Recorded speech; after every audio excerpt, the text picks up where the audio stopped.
Hey squaddies, and welcome to Thriving with the Sussexes. My name is Deanna and I'm here to report on all things Sussex. Don't forget to like, comment, share, and subscribe. Now let's get on with it. Hey squaddies, good morning, good afternoon, and good evening whenever you're listening. Hello. Be sure to check out memberships. You can join if you're interested. And just like with all my information, I'll put it in the description box. Thanks. Over 3.5 million watched Prince Harry on The Late Show with Stephen Colbert, and it seems that whatever the Sussexes touch turns to gold. Or diamonds, perhaps. Because Harry was absolutely amazing on that show. The man is a natural, and watching him in such a relaxed state with the people he already won over. They loved him. They gave him a standing ovation, and were also chanting, "Harry, Harry, Harry." He is clearly loved in the US, and we're never giving him back. The episode averaged 3.15 million total viewers, according to early Nielsen data, which is the most viewers on a weeknight since former President Barack Obama appeared on the show in November 2020. The largest weeknight audience for the show in more than 2 years. It's also the largest audience that The Late Show has scored on any night since the Super Bowl special episode in 2021, which managed 4.86 million total views. Wow. The episode also fared well on social, which isn't surprising considering the buzz about Prince Harry's memoir Spare and the surrounding press tour. His appearance on The Late Show generated over 913 million potential social impressions, according to CBS. Hashtag Colbert also trended in the US that night on Twitter. Prince Harry's interview with Colbert was less serious than those conducted with Anderson Cooper and Tom Bradby for CBS and ITV, respectively. The pair took tequila shots together, and the Duke revealed that he's caught up on The Crown. He also discussed living in the US and shared some memories of his late grandmother, Queen Elizabeth II. I've always enjoyed Stephen Colbert's interviewing style, and I'm glad that Harry chose this show. I'm so proud of him. You can tell he is in a peaceful place that he's been fighting to get to his entire life. The man is happy. You heard his introduction by Stephen. Harry is a husband, father, military veteran, and activist. He has 3 dogs, 2 kids, and lives in Southern California. I also love it whenever Harry tells people, "My wife calls me Hass, so you can't call me Hass." I love that. I don't know why, but I just love it. Harry was charming, witty, down to earth, and very easy on the eyes. He dressed casually in a nice suit and was oozing with confidence.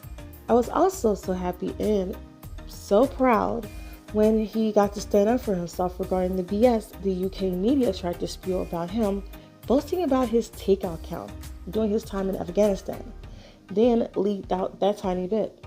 I know all who was suddenly offended and threw a hissy fit got egg on their faces after learning that that wasn't the case, especially if they read that part of the book. And I'm sure that the egg on her face was frying from all that shame after learning that Harry shared his experience, so that many vets suffering won't take the route of taking themselves from this planet. Such an honorable man. We also got to see Harry share some funny stories regarding his Johnson. The names he and Stephen came up had me rolling. It's so funny. The tequila shots were also fun. The atmosphere, the energy, the people. Such an amazingly entertaining 38 minutes. It was absolutely perfect. And the small bit with Tom Hanks was something I didn't think I needed. But here we are. Absolutely hilarious. And the quote that stood out for me was, "Now I have a digital diet. And as much as I worry about what I put in my mouth, I worry about what I put through my eyes as well. And my life is so much better for it." I followed that route as well. I never care about watching any hate channels or hate videos. Anything negative and toxic, I avoid it at all costs, including the creepy trolls/fans. Because if you hate someone so much that you're following them, you're a fan. But those weirdos who constantly go in the comment section speaking neutral points at first and then responding to another commenter with an insult to Meg, you're getting blocked. If you're watching right now, psycho, you know who you are. Anyhow, back to the positive, and that's Archwell congratulating Prince Harry on the release of his successful memoir, Spare. It reads, "A congratulations to Prince Harry on the release of his memoir, Spare. As your team, we are proud to stand beside you and celebrate you as the world finally hears your story in your words. Thank you for your courage, honesty, humor, and light. You've inspired us all. With admiration, your staff and team at Archwell and the private office of the Duke and Duchess of Sussex." Speaking of success, Prince Harry's book Spare is the best-selling non-fiction book of all time in the UK. Irrelevant where? And already sold over 1.43 million copies in the US, Canada, and UK on its first day. I can imagine how much is sold right now at this point as I'm speaking, or as you're watching this video. And don't let me get started on the 15 other languages that this book came out in, because they released it in 16 languages. Whew. And I also wanted to add in that it also broke a world record apparently. Yes, the Guinness Book of World Records. The Duke of Sussex's book was released Tuesday globally, and Penguin Random House said that over 1.43 million units of the English language edition were purchased on the first day it was available, smashing a sales record. Penguin Random House announced today the English language edition of Spare, the memoir by Prince Harry, the Duke of Sussex, sold more than 1.43 million units in all formats and editions in the United States, Canada, and the UK on the first day of its publication, Tuesday, January 10th, 2023, the statement said. The first full days of sale of Spare represents the largest first day sales total for any nonfiction book ever published by Penguin Random House, the world's largest trade publisher, it added. Penguin Random House is now revving back up the press to meet demands following Spare's first U.S. printing of 2 million copies. Prince Harry's sweeping story was published in 16 languages, with all print and digital formats released simultaneously. And the Royal reads the book's unabridged audio edition. I have mine on Audible. The printer describes the 416-page text as a literary landmark. For the first time, Prince Harry tells his own story, chronicling his journey with raw, unflinching honesty. A landmark publication, Spare is full of insight, revelation, self-examination, and hard-won wisdom about the eternal power of love over grief. Well done, Harry.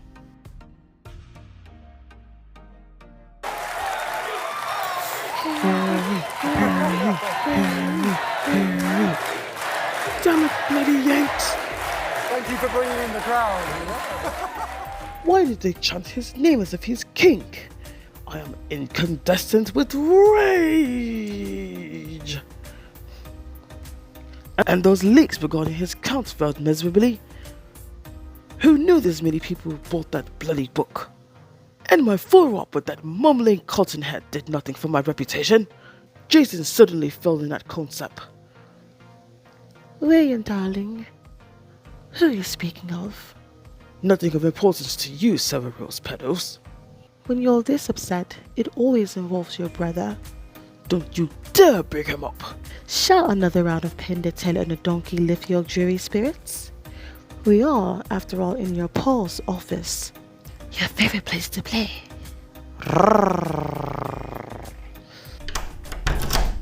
What in the bloody hell is going on in here? What are you doing in my office? I needed some air. Well, you've suddenly found my office of all places as a dungeon for your mischievous affairs. You of all people shouldn't discredit my relationships. Rose, how is David? He's fine, Your Majesty. Then you may leave. Thank you, sir. Oh, excuse me, Mum. Sarah, wait for me in our spot. Your little girlfriend is here with you. Where's your wife? None of your bloody business. You're not my mother. Thank God. Paul, how in the bloody hell did Harry manage to have such a successful life? I mean, a #1 bestseller, a world record with the fastest selling book of all time, successful interviews with one involving cocktails and cushions, but all I did was smile and wave before the cameras with my dipstick of a wife. Dipstick? How dare you? Especially when you're the one who prefers getting sticks dipped into you. What's that is that I'm used to her randomly popping out of my office closets. If I ignore her long enough, she'll go away. But tell me, Pa, what shall I do to speed past Harold? You've had plenty of opportunities, but you're lazy, like that dipstick you're married to. I heard that. But all that doesn't matter. You're going to be king. I know I would be king, but Harold's getting the recognition. He's respected, and for what? A blasted book? He's done a lot more than a book to gain success. He's a spare, but he's also founded many organizations that, And has no business outpacing me. There's something I must do to stop this. It's impossible. Harry has over-exceeded everything in his 36 years. 38. Same difference. And once again, no one asked you. Just think of it this way. You will be king one day, and all this shall be yours. Until then, Until then what? all of you, out of my office, at once. That's all for this podcast. I also see that some of you are already done with Spare, and I know you all enjoyed it. And I'm getting that based on reading your comments. I'm still reading and listening. Well, mainly listening as I'm relaxing while my body gets used to these double vaccines I decided to do a couple days ago. It's for the Covina booster and Fluella vaccination. I nickname everything. In the meantime, I hope for those that's still reading or hasn't started, but will eventually start reading the book, enjoy it. I highly recommend the Audible version. Harry is an amazing storyteller, and hearing him tell his story in his voice is a definite game changer. It's like watching a movie in your head. Alright? May your weekend be filled with blue skies, sunshines with positive vibes. I'd like to thank you for watching. Don't forget to like, comment, share, and subscribe, and hit that bell. Also, join the membership. I have the link inside the description box. My name is Deanna, and you are watching Thriving with the Sussexes. Talk to you soon.